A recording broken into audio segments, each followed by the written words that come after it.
In a quiet suburban neighborhood, nestled between rows of vibrant flower beds and neatly trimmed hedges, there lived a passionate gardener named Clara. Her garden was her sanctuary, a place where she found solace in the rhythm of planting, nurturing, and harvesting. However, this peaceful haven was often invaded by stubborn weeds that seemed to sprout overnight, threatening to overshadow her beloved blooms. After countless hours spent pulling them out by hand, Clara decided it was time to take a different approach. She wanted a solution that was effective yet safe for her garden and the environment. One sunny afternoon, while sipping her herbal tea on the porch, Clara began to research homemade weed killers. She discovered a treasure trove of information about common household ingredients that could tackle those pesky invaders without resorting to harsh chemicals. With a newfound sense of purpose, she set out to create her very own eco-friendly weed killer. The first recipe that caught her attention featured vinegar, a staple in most kitchens. Clara learned that vinegar contains acetic acid, which is effective at drying out the leaves of weeds. The higher the concentration of acetic acid, the more potent the solution. Clara decided to use regular distilled vinegar, which has a 5% acidity level, knowing it was safe for her garden. She mixed 2 cups of vinegar with 1 cup of salt and a teaspoon of dish soap in a spray bottle. The salt acted as a desiccant, drawing moisture out of the weeds, while the dish soap served as a surfactant, helping the mixture adhere to the leaves. With a sense of excitement, she sprayed the concoction over the weeds that had taken root in her driveway cracks, fully aware that she was embarking on a small experiment. As the sun set and the evening air cooled, Clara marveled at the simplicity of her creation. The next morning, she rushed outside to check on her experiment. To her delight, she found that the weeds had wilted significantly, their vibrant green leaves now a dull brown. She felt a rush of triumph. This concoction, made from ingredients she already had at home, was working. Encouraged by her success, Clara decided to explore another recipe.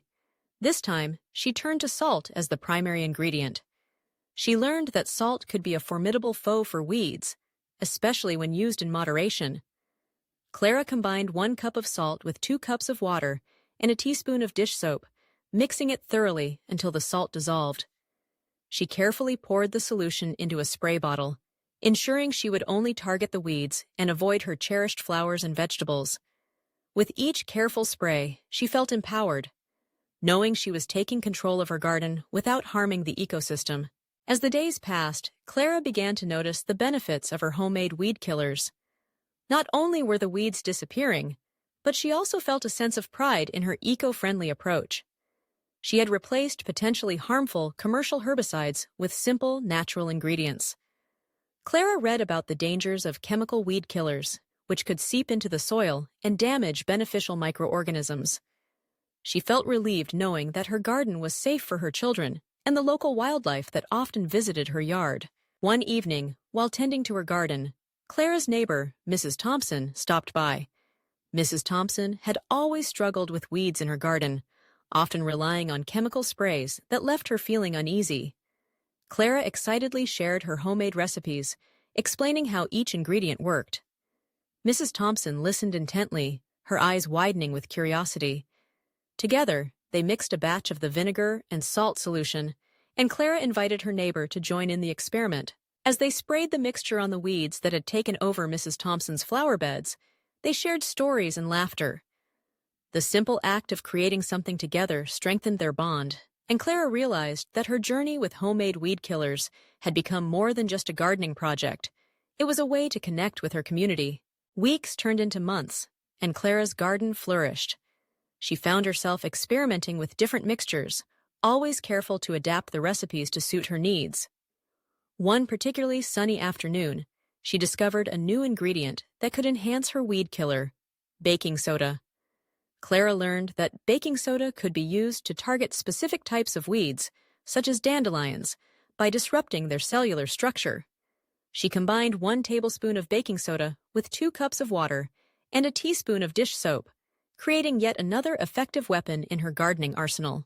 Through her trials and successes, Clara became an advocate for homemade weed killers, sharing her knowledge with friends and family. She emphasized the importance of using natural ingredients, not only for the health of their gardens, but also for the environment. She spoke passionately about how these eco-friendly alternatives could reduce chemical runoff, protect pollinators, and promote soil health. As the seasons changed, Clara's garden became a testament to her dedication. It was lush and vibrant, a sanctuary for butterflies and bees. The weeds that once threatened to overtake her space were now manageable, thanks to her homemade solutions. She had turned a battle into a journey of discovery, learning to appreciate the delicate balance of nature. In the end, Clara's homemade weed killers proved to be more than just a remedy for stubborn weeds. They became a symbol of her commitment to a healthier, more sustainable garden. She had transformed her approach to gardening, understanding that sometimes the simplest solutions found in our homes can yield the most rewarding results. With each spray of her carefully crafted mixtures, she nurtured not only her plants, but also her connection to the earth, her community, and herself.